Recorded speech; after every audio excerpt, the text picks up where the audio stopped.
Motilal Oswal mid cap fund जो पिछले साल का नंबर 1 फंड था, उस फंड में भयंकर गिरावट देखने को मिल रहा है। तो इन्वेस्टर्स काफ़ी परेशान है। क्या मोतीलाल का फंड रिटर्न देना बंद कर देगा? क्या फ्यूचर में ये फंड और भी खराब परफॉर्मेंस दिखाएगा? तो ये सब क्वेरी आ रहा है। अगर देखें पिछले कुछ दिनों से Motilal Oswal mid cap fund का परफॉर्मेंस ठीक ठाक नहीं है। जो रिटर्न बना के दिया था पिछले कुछ सालों से, वो रिटर्न अभी धीरे धीरे कम रहा है। तो इसका पीछे जो रीज़न है, मेन रीज़न जो है, कल्याण ज्वेलर्स जो स्टॉक जिसमें मोतीलाल का ज़्यादातर इन्वेस्टमेंट है, करीब 10% का इन्वेस्टमेंट कल्याण ज्वेलर्स में है, वो स्टॉक अभी परफॉर्म नहीं कर रहा है। वो स्टॉक में कुछ इशू आया है और मोतीलाल ओसवाल का जो स्टॉक है, वो स्टॉक में भी गिरावट देखने को मिल रहा है। ये दो रीज़न के लिए Motilal Oswal mid cap fund में गिरावट देखने को मिल रहा है। तो अगर डाटा देखें पिछले कुछ दिनों का, तो मोतीलाल ओसवाल बेंचमार्क से बहुत ज़्यादा गिर चुका है। अगर देखें ईयर टिल डेट रिटर्न, तो -14.05%, तो -14% तक गिर चुका है ईयर टिल डेट में। जहां BSE 150 मिड कैप जो इंडेक्स है, इंडेक्स -6.62% गिरा है। तो इंडेक्स से बहुत ज़्यादा गिर चुका है Motilal Oswal mid cap fund. 3 months में -9.36% इंडेक्स से ज़्यादा गिरा है और 1 ईयर में 31.48% का रिटर्न दिया है इंडेक्स से ज़्यादा। लेकिन पिछले 1 मंथ, 3 मंथ और 6 मंथ में ये फंड बहुत ज़्यादा गिर चुका है। क्या ये फंड क्वांट जैसा परफॉर्म करना बंद कर देगा? क्या आगे चल के ये फंड का रिटर्न और भी ख़राब हो सकता है? जानने के लिए बने रहिए इस वीडियो में। तो चलिए पहले देख लेते हैं ये फंड का बेसिक डिटेल्स क्या है। 2014 में ये फंड लॉन्च हुआ था और एक्सपेंस रेशियो 0.65% का है। एक्सपेंस रेशियो ज़्यादा हाई नहीं है इस फंड का। मिनिमम इन्वेस्टमेंट 500 रुपीज़ से आप करके चल सकते हैं। टोटल एसेट 26,000 करोड़ के पास है। तो AUM साइज ठीक ठाक है। टर्नओवर रेशियो 131% है। तो टर्नओवर रेशियो थोड़ा हाई है, मतलब इस फंड में जो स्टॉक्स का सेलिंग और बाइंग जो होता है वो बहुत फ्रीक्वेंटली होता है, इसलिए टर्नओवर रेशियो थोड़ा हाई है। तो पोर्टफोलियो में चेंजेस बहुत ज़्यादा होता है, जो ये फंड को थोड़ा रिस्की बना देता है। सेक्टर एलोकेशन की तरफ बढ़ते हैं। टेक्नोलॉजी में बहुत बड़ा एक्सपोजर लिया है 24% का, कैपिटल गुड्स में 13% का, कंज्यूमर डिस्क्रिशनरी में 9% का, सर्विसेज में 8% का, ऑटोमोबाइल में 5% का एक्सपोजर ये फंड लिया है। मार्केट कैप एलोकेशन देखते हैं। जायंट कैप में 4% का एक्सपोजर लिया है, लार्ज कैप में 15% का, मिड कैप में 73.76% का। मिड कैप फंड है तो मिड कैप में एक्सपोजर बहुत हाई है। थोड़ा बहुत लार्ज कैप में एक्सपोजर लिया है और स्मॉल कैप में भी 7% का करीब एक्सपोजर लिया है ये फंड।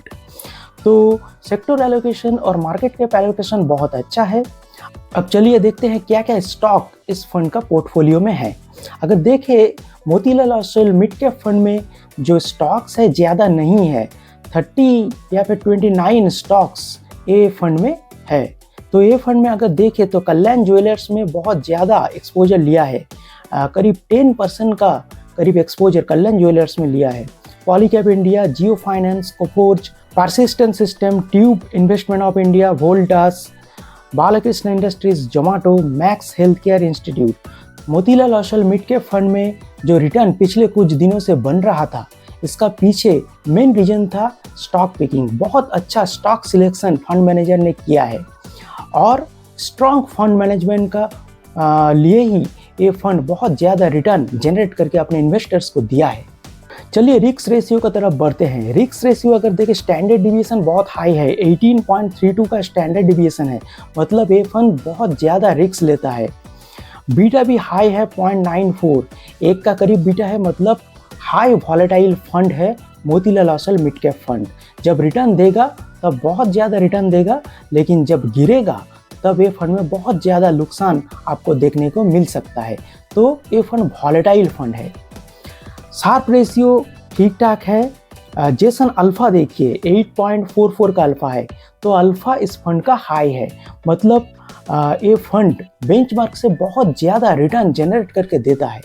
लेकिन रिस्क भी बहुत ज़्यादा ये फंड में है। अब चलिए रिटर्न की तरफ बढ़ते हैं। Over the time short and long term period में Motilal Oswal mid cap fund कैसा रिटर्न जनरेट करके दिया है। अगर देखें सिंस इंसेप्शन 24% का रिटर्न जनरेट करके दिया है और कैटेगरी एवरेज बेंचमार्क इंडेक्स से आगे है। 1 ईयर रिटर्न 32% का है, जो कैटेगरी एवरेज है वो 13% का है और बेंचमार्क इंडेक्स 10% का है। तो 1 ईयर टाइम होराइजन में कैटेगरी और बेंचमार्क से ये फंड बहुत बढ़िया रिटर्न बना के दिया है।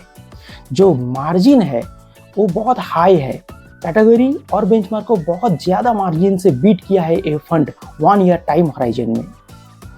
3 ईयर में 29.77% का रिटर्न दिया है, कैटेगरी एवरेज और बेंचमार्क से बहुत आगे है। 5 ईयर टाइम होराइजन में 29.01% का रिटर्न दिया है और कैटेगरी एवरेज 22% का रिटर्न दिया है, बेंचमार्क इंडेक्स 25% का रिटर्न दिया है। तो 1 year, 3 year, 5 year time horizon में ये फंड अपने कैटेगरी एवरेज और बेंचमार्क को बीट किया है।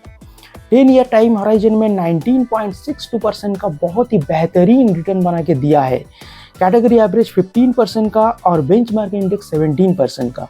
तो शॉर्ट एंड लंबे टाइम पीरियड में ये फंड रिटर्न तो बहुत अच्छा बना के दिया है। अगर किसी फंड कंसिस्टेंटली अपने बेंचमार्क और कैटेगरी एवरेज को बीट कर सकता है तो वो फंड को बहुत हाई रेट किया जाता है। तो ये फंड बहुत हाई रेटेड फंड है, इन्वेस्टर्स ने बहुत ज़्यादा भरोसा भी दिखाया है और रिटर्न भी बना के दिया है। लेकिन पिछले 6 महीने से जो डाउनफॉल देखा गया है ये हर किसी फंड में देखा जा सकता है, क्योंकि अगर आप म्यूचुअल फंड या फिर स्टॉक मार्केट में इन्वेस्ट करेंगे तो थोड़ा बहुत इशू कभी कभी आ सकता है, ऐसा आपको मान के चलना पड़ेगा। देखिए ये जो छोटा मोटा न्यूज आता है ये आता रहेगा, आपको इन्वेस्टेड रहना है और आपको भरोसा दिखाना है। अगर आप लंबे टाइम पीरियड तक बने रहेंगे तो आप बहुत ज़्यादा रिटर्न भी जनरेट कर पाएंगे और बहुत बड़ा कॉर्पस भी आप बना पाएंगे। लेकिन ये छोटा मोटा न्यूज़ से आपको परेशान नहीं होना है, फंड से एग्जिट नहीं लेना है। ये फंड बहुत अच्छा फंड है, हालांकि थोड़ा रिस्की फंड है लेकिन रिटर्न भी बहुत अच्छा बना के दिया है। अगर रिटर्न आपको अच्छा बना के देता है शॉर्ट एंड लंबे टाइम पीरियड में तो ये फंड का साथ आप बने रह सकते हैं, कोई दिक्कत वाली बात नहीं है। चलिए मिड कैप कैटेगरी का बाकी सब टॉप परफॉर्मिंग फंड के साथ इस फंड का कंपेयर करके देखते हैं। देखिए Motilal Oswal mid cap fund 1 year return अगर देखें 32% का रिटर्न दिया है। HDFC का मिड कैप फंड बहुत ही कम 14% का रिटर्न दिया है। निपॉन इंडिया ग्रोथ फंड 14% का रिटर्न दिया है। एडिलवाइस मिड कैप फंड 20.91 मतलब 21% का रिटर्न दिया है। तो Motilal Oswal mid cap fund 1 year time horizon में बाकी सब top performing mid cap fund से बहुत आगे है। 3 ईयर का रिटर्न देखते हैं, 29.74% का रिटर्न दिया है 3 ईयर टाइम होराइजन में। HDFC मिड कैप फंड 25% का रिटर्न दिया है। निपॉन इंडिया ग्रोथ 23% का रिटर्न दिया है। एडिलवाइस 24% का रिटर्न दिया है।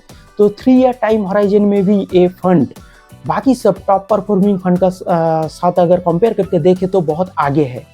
5 ईयर टाइम होराइजन में भी 28.97% का रिटर्न दिया है, मतलब 29% का ज़बरदस्त रिटर्न बना के दिया है। HDFC से आगे है, निपॉन से भी आगे है और एडिलवाइस 27.54% का रिटर्न दिया है, तो एडिलवाइस से भी आगे है। तो ये बात क्लियर है, Motilal Oswal mid cap fund में जो परेशानी अभी देखने को मिल रहा है ये लंबे टाइम तक नहीं रहेगा और आगे चल के ये फंड बहुत ज़्यादा रिटर्न बना के आपको देगा। परफॉर्मिंग फंड का साथ कंपेयर करके आपने देखा है ये फंड ओवर द टाइम्स बहुत बढ़िया रिटर्न बना के दिया है और नंबर 1 मिड कैप फंड है। तो आप इस फंड का साथ बिल्कुल बने रहिए, कंटिन्यू कीजिए, कोई दिक्कत वाली बात नहीं है। तो ये था आज का video. For more such video देखते रहिए मनी माइंडसेट।